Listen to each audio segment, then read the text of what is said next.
안식일학교 교과 제11과 공부할 시간이 되었습니다. 성소에 대한 공부를 이제 거의 마쳐갑니다. 오늘 11과, 이제 12, 13과만 하면 우리의 과정이 일단 끝나겠습니다. 오늘 제11과의 제목은 우리의 예언적 기별입니다. 이 교과서에는, 우리의 안교 교재에는 그냥 예언의 기별이라고 했는데 우리의 예언적 기별이에요. Our prophetic message. 그러니까 11과에서는 우리가 누구냐면 제7일 안식일 예수 재림교회예요. 요한계시록을 정말 잘 해석하고 그 의미를 매우 강조하면서, 특별히 새 천사의 기별이라든지 또는 다른 천사의 기별이라든지 이런 것들을 통해서 우리 교회가 갖고 있는 예언적 메시지가 있습니다. 우리의 요한계시록을 이렇게 이해하는 우리의 예언적 메시지가 뭐냐를 가르치는 과목이 11과인데, 그러므로 제가 여기 빨간색을 칠해가지고 우리라는 말을 복원했습니다. 원문에 있는 Our prophetic message. 그렇게 이해해 주십시오. 그래서 이 교재 내용을 따라서 실망의 때가 있습니다. 2300조야의 끝에. 둘째는 첫째 천사의 기별이 나옵니다.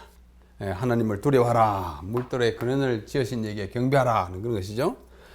그러자 조금 있다 보면은 11장 계시록 11장 18절에 보면은 이방인들이 막 분노하고 그에 대하여 하나님이 또 진노하시는 모습이 나타나요.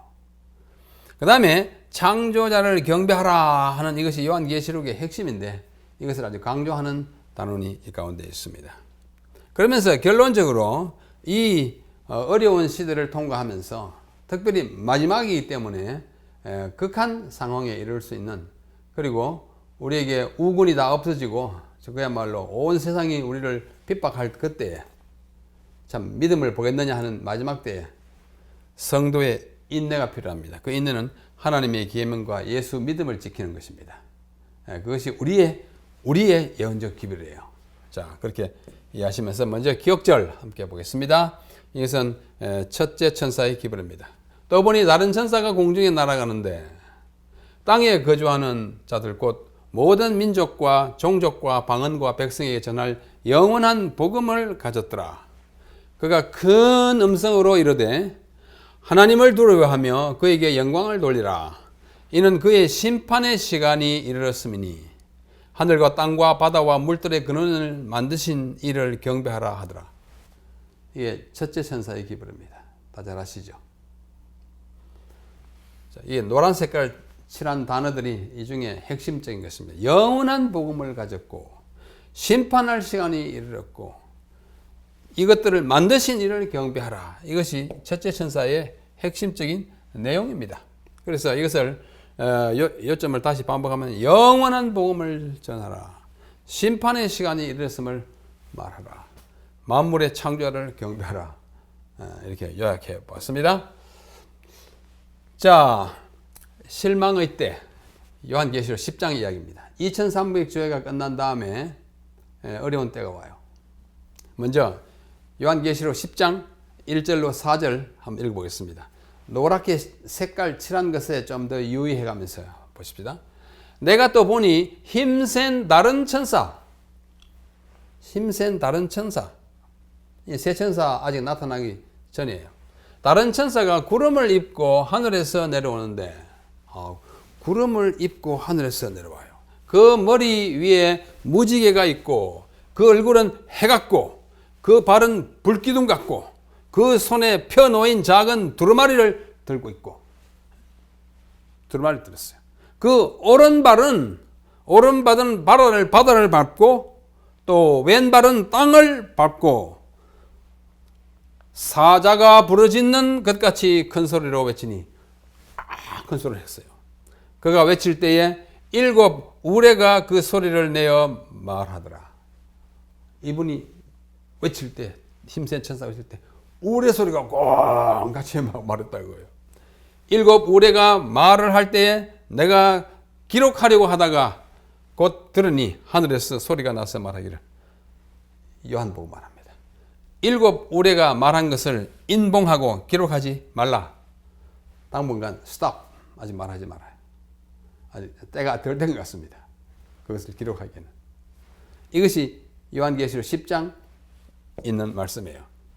방금 이 10장 1절로 4절의 이야기를 그림으로 그리면 이와 비슷합니다. 하늘에서 힘센 천사가 내려왔어요. 구름을 입고 구름을 쫙 입고 그 머리에 무지개가 있고 또 손에 작은 두루마리가 하나 있어요. 그 다음에 왼쪽 발은 바다를 담고 오른쪽 발 왼쪽 발은 육지에 무트를 담고 이렇게 돼. 요한이 놀라가지고 이렇게 하는 거예요. The mighty angel, 힘센 천사. 또 보니 힘센 다른 천사가 구름을 입고 하늘에서 내려오는데 그 머리 위에 무지개가 있고 여기 보이죠? 무지개 있고 또 그 얼굴은 해 같고 얼굴이 해 같고 밝은 불기둥 같고 그 발은 불기둥 같고 손에 펴놓은 작은 책이 있고 오른발은 바다를 왼발은 땅을 밟고 있더라. 어떤 분이 이렇게 그렸고 또 어떤 분은 이렇게 그렸습니다. 여러분이 이렇게 그림 좀 그릴 줄 아는 분들은 아마 그리고 싶으실 거예요. 하나님의 말씀을 좀 더 이렇게 비주얼, 뭐랄까요, 우리가 시각적으로 볼 수 있게. 이건 조금 더 천사가 좀 핸섬하게 그려졌습니다.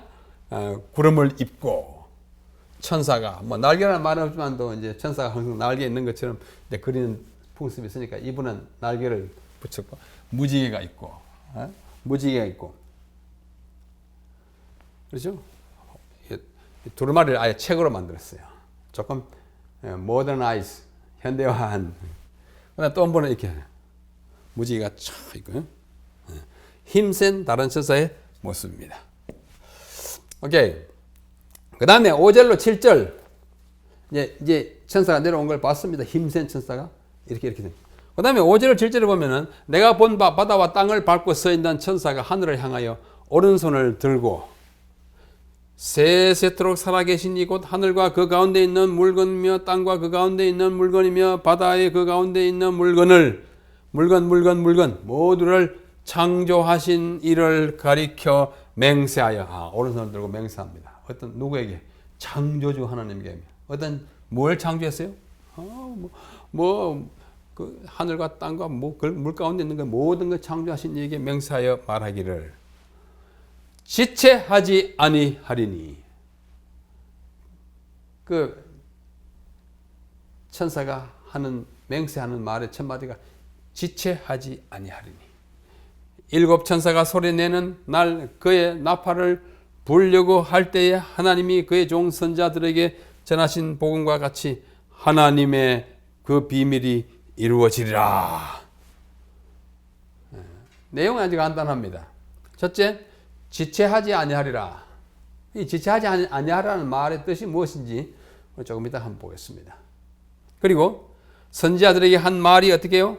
그 비밀이 이제 이루어진다. 앞에까지 비밀로 되어 있었던 어떤 일들이 있었지만 그것이 이제 해석되고 공개되고 성취된다고 하는 것을 맹세하고 선포하는 것이 이제 그 다음 5절로 7절의 말씀. 그 다음에 8절로 11절은 이제 마지막 부분을 할 수 있는데요. 하늘에서 나서 내게 들리던 음성이 또 내게 말하여 이르되 네가 가서 바다와 땅을 밟고 서 있는 천사의 손에, 아까 천사가 이렇게 있었잖아요. 천사의 손에 펴놓인 두루마리를 가지라 하기로 내가 천사에게 나아가 작은 두루마리를 달라 한즉 천사가 이르되 갖다 먹어버리라. 그리고 네 배는 쓰겠지만 네 입에는 꿀같이 달 것이다. 입에는 꿀같이 달겠지만 배에는 쓸 거다 그래요. 사실 이렇게 기록은 이렇게 했지만도 순서는 먹고 배가 들어가는 건 뒤잖아요. 이걸 이제 거꾸로 말하면 입에는 달지 꿀같이 달지만 배에는 쓸 것이다. 이렇게 말합니다.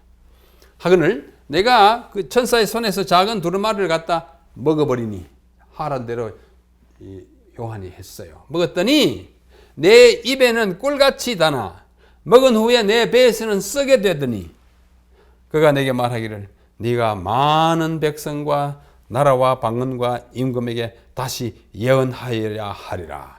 이게 우리의 예언이에요. 오늘의 제목 예언적 메시지예요. 이는 재림교인만이 전할 수 있는 어쩌면 독점적인 기별을 좀. 이 마지막 시대의 아주 세부적인 마지막 예언 이야기. 자, 요한계시록 10장 1절로부터 11장 14절까지는 여섯째 나팔과 일곱째 나팔 사이에 하나의 삽입부로 곁들여진 부분입니다. 이따가 보겠어요. 10장을 이루는 세 부분의 주요 내용은 다음과 같습니다. 우리가 방금 보았어요. 1절로 4절에는 힘센 천사가 펼쳐진 작은 두루마리를 들고 바다와 육지에 바다 이렇게 하고 있더라. 무지개가 있더라. 그 다음에 5절로 7절에는 하나님의 비밀이 이루어질 것이고 뭐요? 이제는 지체하지 아니하리라 이렇게 하는 거예요. 셋째 마지막 8절로 11절에는 요한이 두루마리를 먹고 입에는 달았지만 배에 쓰더라. 이거예요. 이것이 보십시오. 이게 10장이에요. 힘센 다른 천사가 10장인데 요한계시록에 보면은 6장 1절로부터 17절에 보면은 일곱 인 이야기가 나옵니다. 도장. 그래서 6장 1절로 17절까지는 일곱 인 중에 처음 6인이 있고 8장 1절에 가면 마지막 일곱째 인이 나옵니다. 그 사이에 이제 7장이 있고 그래요. 그 다음에 그거에 이어가지고 8장 1절 이후에는 일곱 나팔이 나옵니다. 그 다음에 한참 가다가 일곱 인, 일곱 나팔 다음에 일곱 대접이 나와요. 대접을 막 부어요. 그렇죠? 일곱 인을 떼고, 그 다음에 일곱 나팔 막 불어요. 일곱 천사가 일곱 나팔을 붑니다. 그것이 8장 9장인데, 자, 한번 성경 펴보시겠습니다. 그러면 성경, 제가 여기 다 넣을 수 없어가지고, 좀 성경을 오늘은 좀 봐야겠습니다. 8장, 일곱째 인을 떼실 때에, 8장 1절 여기. 일곱 인 중에 마지막 일곱째 인이 8장 1절에서 뗍니다. 떼실 때에 하늘이 반시 동안 고요하더니 내가 보매 하나님 앞에 시위한 일곱 천사가 일곱 나팔을 받더라. 일곱 나팔이 여기서부터 8장 2절부터 시작합니다. 그래가지고 첫째 천사가 첫째 6절 7절에 보면 일곱 나팔을 가진 일곱 천사가 나팔 불기를 예비하더라. 8장 7절 첫째 천사가 나팔을 부으니 피 섞인 우박과 불이 나서 땅에 쏟아지고 땅의 3분의 1이 타서 이렇게 되더라. 그 다음에 8절에 가보면 둘째 천사가 둘째 나팔, 10절에 가면 셋째 천사가 셋째 나팔, 12절에 가면 넷째 천사가 그 다음에 9장에 들어가면 다섯째 천사가 나팔을 불고 지나갑니다.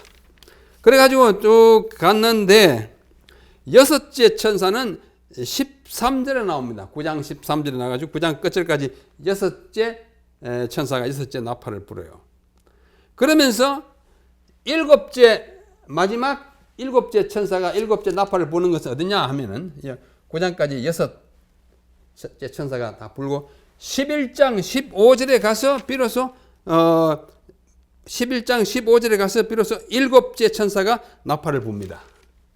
그러니까 여섯째 나팔 9장 끝에 불고 일곱째 나팔 11장 15절에 부는 여섯째 나팔과 일곱째 나팔 사이에 여기 10장이에요. 9장 요 11장이니까 10장이 여기에 여섯째 나팔과 일곱째 나팔 사이에. 그런데 긴 그 간격이 있어요. 그 간격이 바로 10장이에요. 그 10장에 누가 나타났어요? 힘센 천사가 나타난 것입니다. 그 다음에 16장으로 가면 일곱 대접이 나오는데 요한계시록에 이게 말하자면 큰 묶음이죠. 일곱 인, 일곱 천사, 일곱 나팔, 그 다음 일곱 대접 이렇게 하는데 그 하나의 삽입부 같은 10장이에요. 일곱 나팔 중 여섯째 나팔과 일곱째 나팔 사이에 간주곡처럼 삽입부로 들어가 있는 것이 10장인데 10장의 내용은 조금 전에 본 바와 같습니다. 그 10장의 내용이 바로 이 천사, 힘센 천사의 모습이에요. 그림 좀 흐리지만은 무지개가 있고 그런 모습입니다. 자, 좀 더 뜯어보겠습니다. 힘센 천사가 나옵니다. 힘센 천사, 예수 그리스도를 가리킵니다. 여러분, 천사가 왜 자꾸 예수님을 가리키느냐? 구약에서 우리가 사자라는 말이 자주 나오지 않습니까? 여호와의 사자. 사자는 영어로 하면 angel, 천사예요. 그래서 진짜 천사와 혼돈할까 싶어서 우리 성경 번역자들은 사자, 사자 같은 사자에 하여금 사자, 천사 할 때 하고 사자하고 사자가 한자로 같아요. 그래서 여호와의 사자는 10중 8구 거의 모두 성육신 하시기 전에 예수님입니다. 여기 힘센 천사도 예수님을 그렇게 가르치고 있습니다. 그렇게 우리 해석하고 이해합니다. 근데 그가 나타나가지고 하는 기별이 뭐냐? 지체하지 아니하리라. 6절에 그렇게 말했어요. 지체하지 아니하리라. 이 말이 원문에는 꼭 이렇게 작부적으로 되어 있지 않습니다. 이게 보시는 바와 같이 크로노스 오케티 에스타이, 크로노스 오케티 에스타이. 이걸 문자적으로 번역하면 크로노스 시간, 오케티 없다, 에스타이 미래, there will be no chronos, no time. 시간이 더 이상 없을 것이다 이 말이에요. 시간이 더 이상 없을 것이다 하면 지체하지 아니하리라 그 뜻도 되기는 돼요. 그러나 요즘 와서는 이렇게 단순히 지체하지 아니하리라는 말로 해석하기보다는 다르게 해석하는 것이 거의 모든 뭐랄까요 새로운 학자들의 견해입니다. 그 말은 뭔가 하니 더 이상 시간이 없으리라 라는 말은 이 크로노스라는 말이 특별한 의미를 가져요. 2300주야의 끝과 관련하여 1840년에서 44년에 선포된 기별을 모사한 것이라고 이해하는데 2300주야 다음에는 더 이상 크로노스가 없을 것이다. 이 크로노스는 예언적 시간 또는 기간을 가리키는 것으로 이해합니다. 2300주야 끝, 그러니까 1844년 이후에는 더 이상 크로노스라는 예언적 시간이 없고 이제는 마지막이다. 2300주야 끝에 종말적 지성소 또는 속죄일을 우리가 맞이하는 것이 마지막. 그 다음에는 또 다른 어떤 시간의 그 블락, 어떤 구간이 없다고 하는 것입니다. 좀 이따 더 자세히 보겠습니다. 여기 화살표를 하는데 화살표를 그 다음 페이지에 보라는 뜻입니다. 그 사람이 말하기를 내 배에는 쓰나 내 입에는 꿀같이 달리라.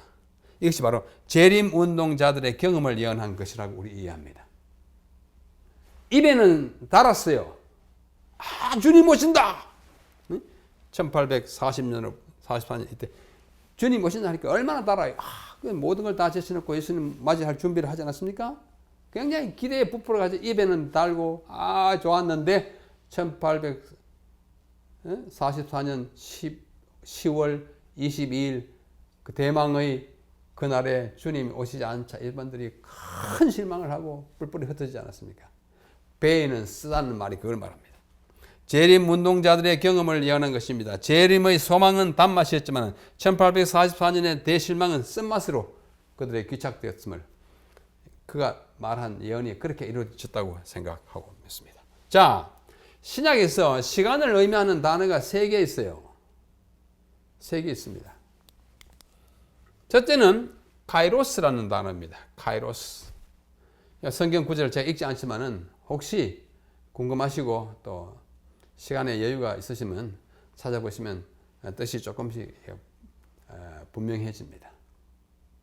자, 이것은 보통 영어로 하면 time, 시간. 타임에도 뜻이 참 여러 가지잖아요. 또는 시기, 어떤 특정한 시기. 지금 어느 때인데 할 때 그때요. 그게 시기를 뜻해요.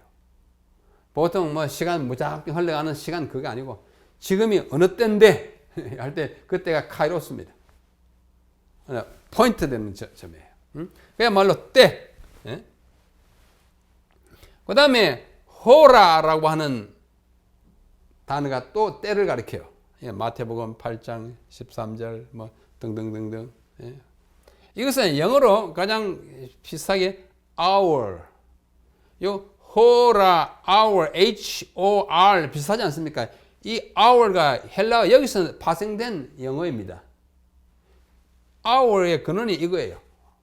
그러니까 hour 또는 o'clock 몇 시, 3 o'clock 3시 할 때 시, 시간을 나타내요. 그런 시간이에요. 몇 시, 시점, 어느 시점. 그 다음에 마지막으로 크로노스. 방금 요한계시록 10장 6절에 지체치 않냐리라 더 이상 시간이 없을 것이다 라고 한 말의 그 시간이 크로노스입니다. 크로노스는 누가복음 1장 57절 사도행전 등등등등 많이 써있는데 이것 역시 타임은 타임인데 크로노스로서의 타임이에요. 이 크로노스에서 뭐가 오느냐 하면은 크로놀로지, 영어에 크로놀로지, 크로닉 그것이 거기서 옵니다. 그러면 크로놀로지 연대잖아, 연대. 연대. 좀 오랜 기간, 오랜 기간을 말해요. 그런 때예요. 그런 타임이에요. 이 좀 어감이 다르잖아요. 네. 연대 그러면 상당히 기대합니다. 그런 크로노스가 더 이상 없을 것이다. 여기 로마서 13장 10절 예, New American Standard Bible이라고 하는 번역에 보면은 로마서 13장 11절을 이렇게 번역했습니다. And this do 네가 이것을 행하라. Knowing the time 때를 알고서 시기를 알고서 네가 이 시기를 알거니와 that it is already the hour for you to awaken from sleep. 자다가 깰 때. 이때가 바로 hour이에요. 호라예요. 여기 두 개의 단어가 쓰였어요. 하나는 카이로스이고 여기고 그 다음에는 호라예요. 우리말로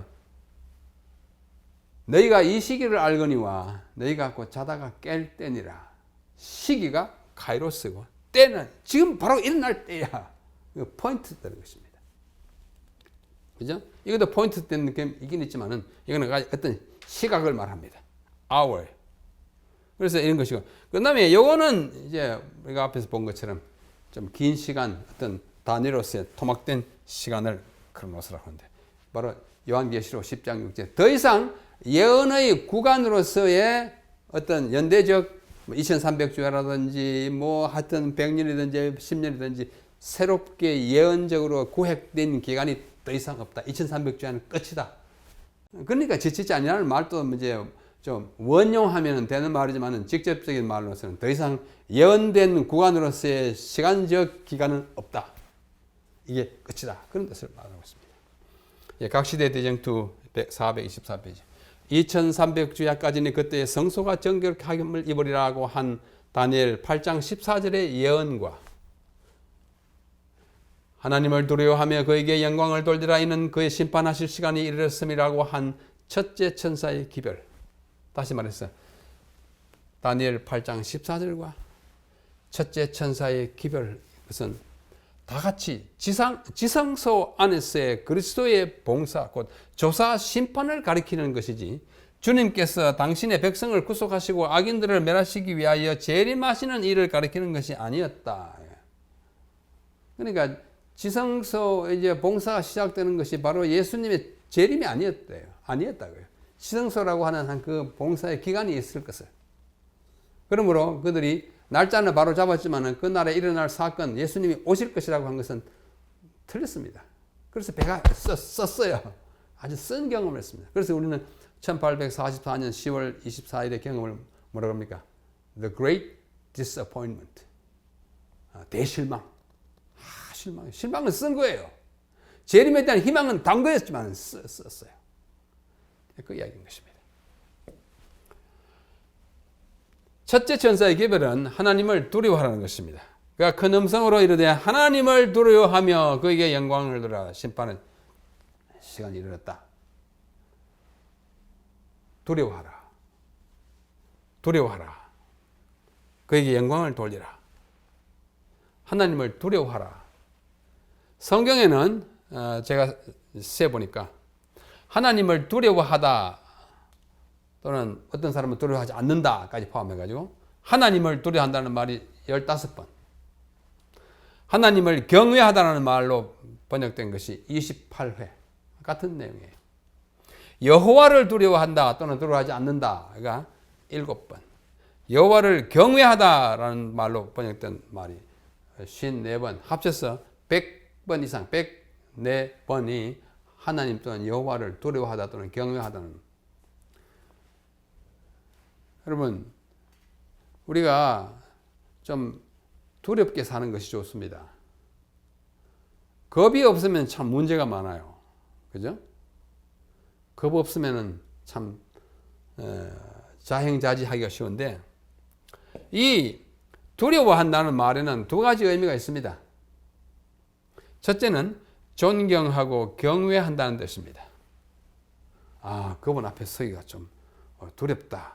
내가 잘못한 것이 있어가 아니라 그분의 덕망과 그분의 위엄과 그분의 또 용모가 너무 이렇게 근엄했거나 하면 그 앞에 서기 두렵다. 이런 말, 찬양과 경배를 자아내게 합니다.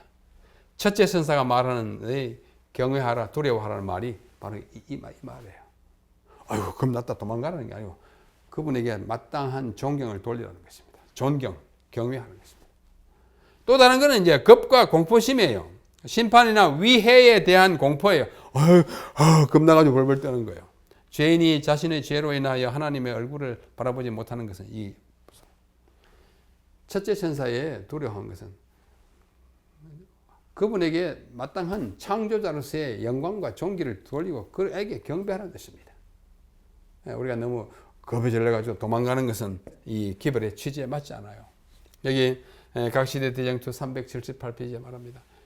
하나님의 심판의 때를 알려주고 하나님을 두려워하고 경배하라는 이 요한계시록 14장의 첫째 천사의 기별은 하나님의 백성이라고 공언하는 사람들로 하여금 세상의 부패한 가마에서 떠나게 하고 세속화되고 타락한 그들의 참 상태를 보도록 그들을 일깨워 주기 위하여 주어진 기별이에요. 하나님께 돌려야 할 경배를 돌려야 된다고요.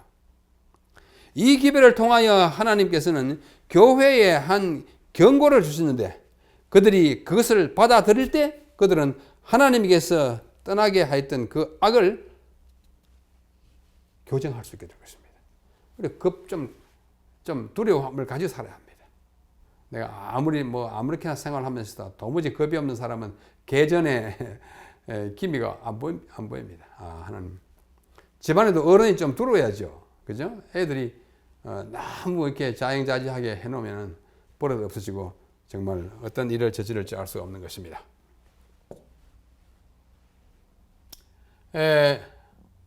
자, 그런데 계시록 11장 18절에 보면요. 이방인이 분노해가지고 막 난리를 칩니다.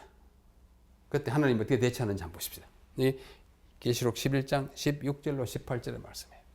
하나님 앞에서 자기 보좌에 앉아있던 24분의 장로가 있었어요. 요한계시록 4장부터 나옵니다. 24장로가 엎드려 얼굴을 땅에 대고 하나님께 경배하여 이르되 구원받은 사람 또는 인류를 대신에 대표해서 하나님께 영광을 돌리는 아주 측근 찬양대 중에서도 측근 분들이 24장로입니다. 그들이 하나님께 엎드려 가지고 경배하면서 이렇게 찬양합니다. 감사하옵나니 옛적에도 계셨고 지금도 계신 주 하나님 곧 전능하신 이여 친히 그 권능을 잡으시고 왕노릇 하시도다. 이방들이 분노해요.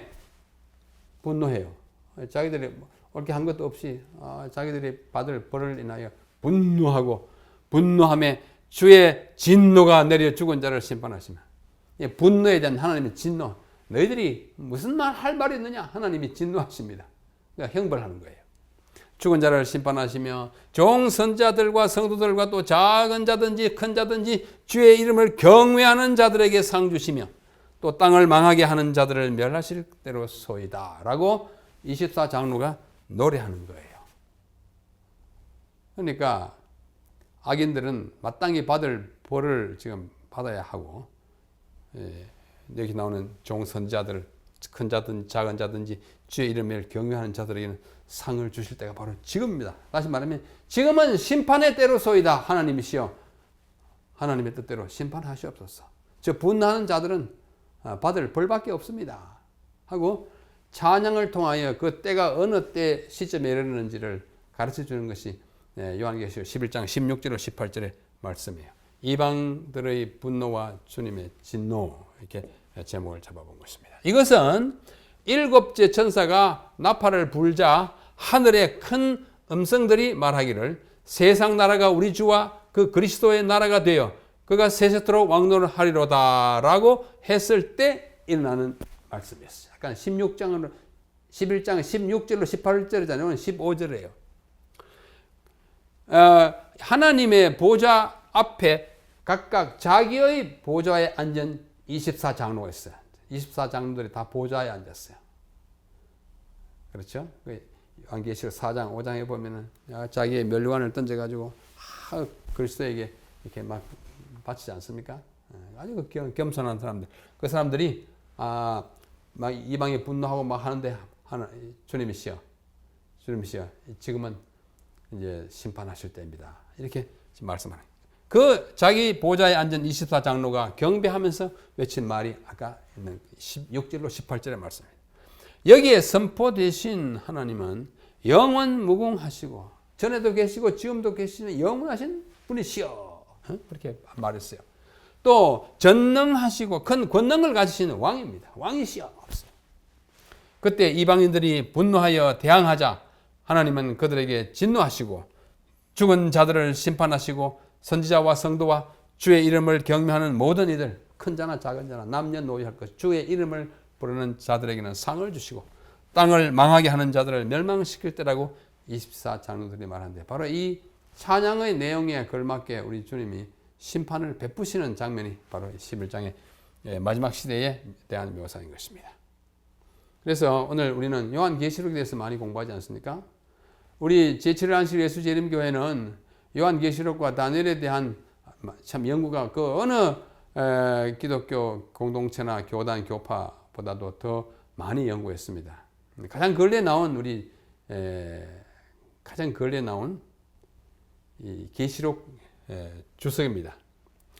이게 랑코 스테파노비치라고 하는 분이 썼었는데요. 이분은 지금 미국의 우리 신학교 교수로 있고, 이것을 하홍팔 목사와 도현석 목사 두 분이 도움으로 우리말로 아주 잘 번역됐습니다. 참 좋은 참고였습니다. 예수 그리스도의 계시, 요한계시록 주석, 우리 서회에 다 있습니다. 보시면서 이때 우리의 예언적 기별이 무엇인지 확실히 깨닫고 살아가신다면 우리의 신앙생활에 큰 힘을 얻으리라고 생각합니다. 잘 참고하시기 바랍니다. 그 다음에 또 몇 년 전에 우리 은퇴하신 이상락 목사님이 쓰신 또 요한계시록 주석이 있어요. 이것도 아주 훌륭한 작품입니다. 저는 이 책을 다 훑어봤습니다.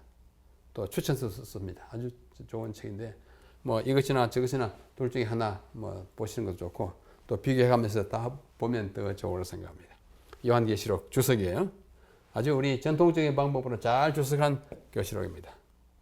그 다음에 금년에 얼마 전에 나왔습니다. 유대인의 눈으로 본 요한계시록. 우리 앤드루스 대학교 구약학 교수인 자크 두캉, 이분이 유대인이에요. 뭐 저의 은사도 되십니다만은 이분이 유대인의 눈으로 본 요한계시록이에요. 우리 유동기 우리 대학 교수, 신약 계시록 가르치시는 유동기 교수의 아주 정확한 번역으로 잘 된 책입니다. 또 유대인이 요한계시록을 어떻게 보는지를 좀 궁금하지 않습니까? 참고하시라고. 자, 각시대대장 2 457페이지. 첫째 천사의 기별을 전하면서 심판에 대한 분명한 시기를 전파한 것은 하나님께서 명령하신 것이었습니다. 이 첫째 천사의 기별의 근거가 되는 예언적 기간의 계산, 곧 1844년 가을에 2300주야가 마친다는 사실은 아무런 의심 없이 입증된다. 아까가 아니 지난주에 본 것과 똑같아요. 지난주에 우리 보지 않았습니까? 종말적 속죄에 대해서 다니엘서에 나타나는 그 2장의 느부갓네살의 꿈과 7장의 다니엘의 이상과 8장에 있는 또 다른 생물들을 통해서 2300주야가 1844년에 끝난다는 것이 확실해졌어요. 그래서 더 이상 그 후에는 크로노스, 더 연대적 어떤 예언적 구간이 없고 이제는 남은 건 재림뿐이다 그거예요. 이게 확실해졌다는 사실을 우리에게 아주 확정 지어줍니다. 여기 성도들의 인내가 여기 있나니 그들은 하나님의 계명과 예수에 대한 믿음을 지키는 자니라. 개역 개정판입니다. 요즘 많이 보는 좋은 번역판인데 요건 좀 개역 개정판보다는 개역 한글판이 저에게는 더 좋아 보입니다. 그 이유를 말씀드리겠습니다. 창조자를 경배하라는 것이 요한계시록 전체의 핵심이에요. 창조자는 우리 하나님이잖아요. 창조의 신앙이 없어졌어요. 많이 없어졌어요. 진화론이 득실 그래요. 창조의 기념일에는 안식일을 안 지켜요. 창조자를 경배하면 안식일 반드시 지키게 돼 있고 지켜야 해요. 계시록의 마지막 시대에 이 창조 신앙이 창조자에 대한 믿음이 없어질 것을 예언한 것이기도 합니다. 성도들의 인내가 여기 있나니 그들은 하나님의 계명, 성도의 인내 있는 성도의 특징이 두 가지입니다. 하나님의 계명과 예수 믿음이에요. 성경은 두 도시에 관한 역사와 이야기입니다. 미국의 어느 작가가 두 도시의 이야기라는 소설을 썼어요. 굉장히 유명한 소설입니다. 그 도시는 런던과 파리입니다. 성경은 또 다른 두 도시의 이야기예요. 한 도시는 예루살렘이고 한 도시는 바벨론입니다. 예루살렘이라는 이 이름이 성경에 785회 나옵니다. 제가 일일이 다 썼어요. 그다음 바벨론은 약 290회 나옵니다. 두 도시의 이야기예요. 시편 122편 6절 계시록 이 예루살렘에 속한 사람, 예루살렘 시민이 바로 하늘 예루살렘에 살 사람들인데 그 예루살렘을 사모하는 사람과 바벨론에 속해 있는 사람의 이야기로 성경 이야기는 갈라집니다. 창세기부터 그래요. 바벨탑 세울 때부터 그래요. 바벨론. 베드로전서 5장에 보면 로마를 바벨론이라고 그랬어요. 그죠? 또 성경은 사람들을 두 무리의 경배자로 나눕니다. 첫째는 창조자 하나님을 경배하는 거예요. 첫째 천사의 기별의 창조자를. 둘째는 짐승 곧 우상 숭배하는 자들이에요. 둘째 천사의 기별입니다. 거기서 나오라. 사람은 하나님 경배자와 우상 숭배자를 나누고 이 세상의 역사 얘기는 예루살렘과 바벨론의 이야기라고 볼 수 있습니다. 여기 다시 예언의 신은 하나님을 경배할 의무는 그분께서 창조자가 되시며 만물이 그분 때문에 존재하게 되었다는 사실에 근거를 둔다. 그분이 창조자이기 때문에 우리는 그를 경배해야 된다. 성경이 하나님께서 이방의 신들보다 나으며 존경과 예배를 받으시기에 합당한 분이심을 그분이 왜 우리의 경배를 받아야 하는지를 말할 때마다 반드시 그분의 창조력의 증거를 들어서 말하고 그분이 창조자예요. 우상이 뭐냐? 헛것 아니냐. 근데 그 기별이 또 요한계시록의 기별이기도 하다고요. 제일 중요해요. 근본적인 기별이에요. 여기 요한계시록 14장 이제 둘째 천사와 셋째 천사. 또 다른 천사 둘째가 그 뒤를 따라 무너졌도다 큰 성 바벨론이여. 바벨론 무너졌다는 얘기예요. 셋째 다른 천사가 또 다시 말합니다. 만일 누구든지 짐승과 그 우상에게 경배하고 하나님 경배자와 우상 숭배자를 나눈 거예요. 그 경배하는 자는 진노의 포도주를 마시게 되고 어린 양 앞에서 불과 유황으로 고난을 받게 되리라고 하는 이 둘째 천사, 셋째 천사 그거예요. 제가 이 세상 역사는 두 도시 이야기고 이 세상의 사람들은 두 무리로 나뉜다는 것이 바로 이걸 말하기 위한 것입니다. 둘째와 셋째 천사의 기별은 첫째 천사의 기별에 주의하지 않은 모든 사람에게 보내진 경고입니다. 나오라. 안 나오니까 나오라. 거기다가 짐승에 표 받지 말라. 안 받으려면 어떻게 해요? 성도의 인내가 있어요. 그 인내를 가진 성도의 자기 요건이 뭐냐? 하나님의 계명과 예수 믿음이에요. 잘못된 길을 고집한다면 그들이 하나님의 진노의 포도주로 묘사된 7재앙을 당할 것입니다. 새 천사의 기별은 하나님의 백성들에게 바벨론에서 나와서 가시적인 하나님의 남은 무리에 동참하라고 호소합니다. 가시적인 남은 무리가 누구예요? 마지막 교회입니다. 남은 자손입니다. 요한계시록 18장. 하지만 바벨론에는 아직도 신실한 백성이 남아 있습니다. 모르고 남아 있어요. 그들은 제7일 안식일 예수 재림교의 마지막 기별을 들을 필요가 있어요. 그게 우리의 our prophetic message, 우리의 예언적 기별을 전해야 돼요. 이게 오늘의 제목 아닙니까? 그 우리의 예언적 기별이요. 우리가 굉장히 중요해요. 성도의 인내가 여기 있나니 하나님의 계명과 예수에 대한 믿음을 지키는 자라 개역 개정판인데, 하나님의 계명은 뭐냐? 10계명이에요. 구체적으로 제4계명을 포함한 10계명 전체를 말합니다. 제4계명을 포함하지 않고 하는 사람이 자꾸 있잖아요. 그래서 온전하게 10계명을 지키는 사람이 진짜 성도예요. 우리는 그것을 회복하고자 노력하는, 진리를 회복하고자 노력하는 마지막 무리인 것입니다. 그런데 둘째는 예수에 대한 믿음인데, 이것은 개역 개정판이고 개역 한글판, 제가 갖고 있는 성경, 여러분이 아직도 어르신들은 갖고 있는 이 성경은 그냥 예수에 대한 믿음이 아니고 예수 믿음을 지키는 자니라 이렇게 나왔어요. 예수에 대한 이 빨간 글자로 된 것은 개역 개정판에만 있어요. 그냥 이거 예수 믿음을 지킨다는 한글 개혁판인데, 뭐 이렇게 번역한다고 틀린 건 아니에요. 영어로 말하면 the faith of Jesus, 예수의 믿음 맞잖아요. 또 헬라어로 해도, 제가 헬라어 히브리어 너무 많이 쓴 것 같은데 죄송하지만은 아실 분도 있기 때문에 양해하고 들어요. 헤 피스티스 예수예요. 헤 믿음, 예수의. 그러니까 헤 피스티스 예수의 믿음이라는 뜻이에요. The faith of Jesus예요. 그럼 예수의 믿음이 뭐냐? 예수의 믿음이 뭐냐? 그것은 두 가지로 생각할 수 있습니다. 예수를 믿는 믿음, 예수님께 대한 믿음, 요거예요. 이렇게 이해할 수도 있고, 헬라어의 해석법에 따르면 또 다른 것도 가능해요. 다른 건 뭐냐면 예수께서 가지셨던 믿음, 예수의 믿음, 예수님이 가지셨던 믿음. 그게 더 1차적으로 들리지 않습니까? 예수의 믿음, 예수님이 가졌던 믿음. 요거는 예수님께 대한 우리의 믿음이고, 요거는 예수님이 가지셨던 그분의 믿음이에요. 둘 다 가능해요. 헬라어는 둘 다 가능합니다. 그래서 예수를 믿는 믿음을, 이거는 objective genitive, 목적격적 소유격, 예수의 믿음인데 예수를 믿으니까 목적격적 소유격이라고 그러고, 예수께서 가지셨던 예수님의 그분의 믿음하는 주격적, 예수님이 주어가 되는 그런 주격적 소유격이라 이렇게 표현을 합니다. 자, 한번 비근한 예를 들어보겠습니다. 나의 사랑, 영어로 my love.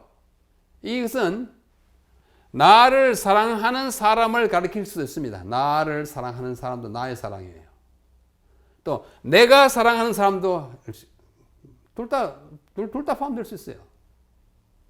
그래서 나를 사랑하는 것은 목적격적 소유격이요, 나의라는 것이. 이거 소유격이잖아요. 내가 사랑하는 사람은 내가 주격이나 주격적 소유격이라고 말합니다.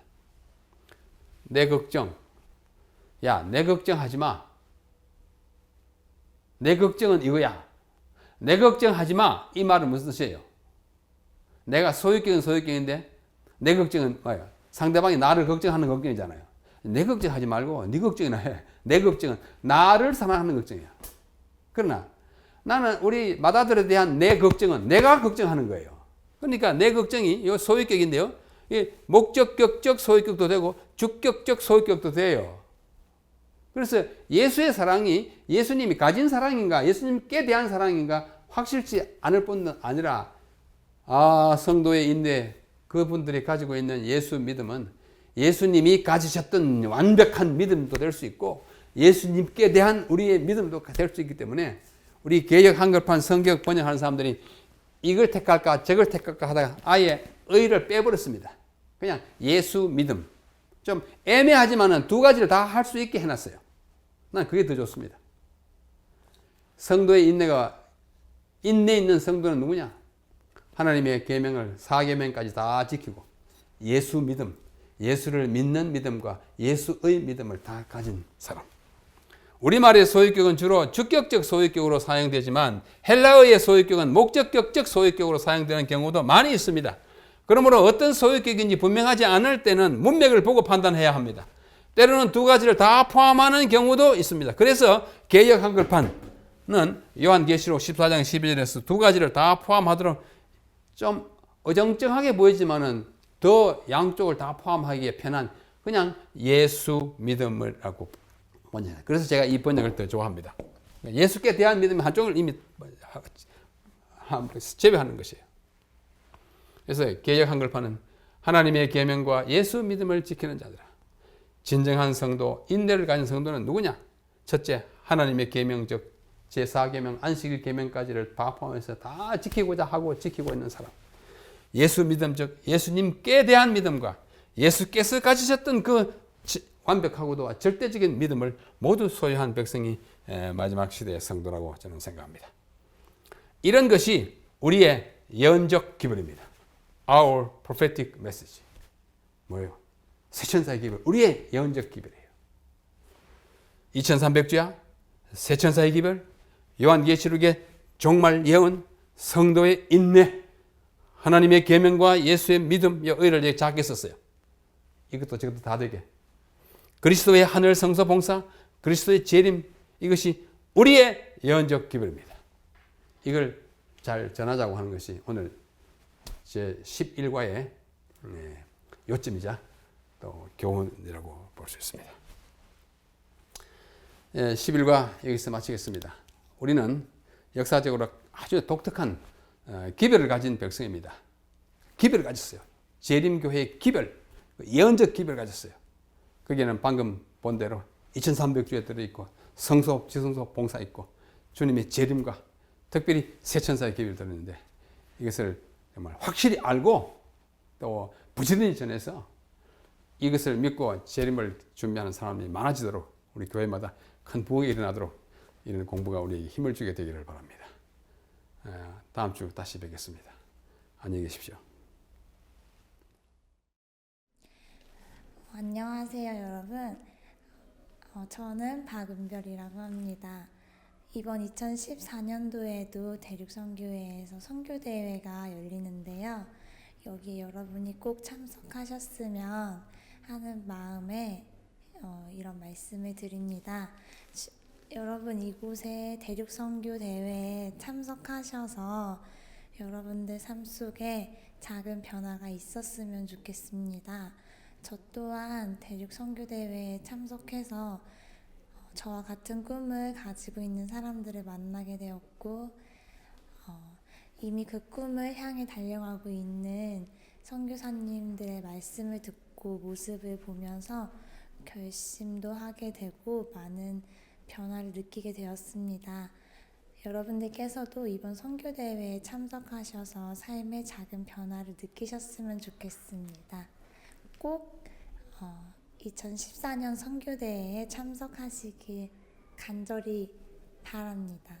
감사합니다.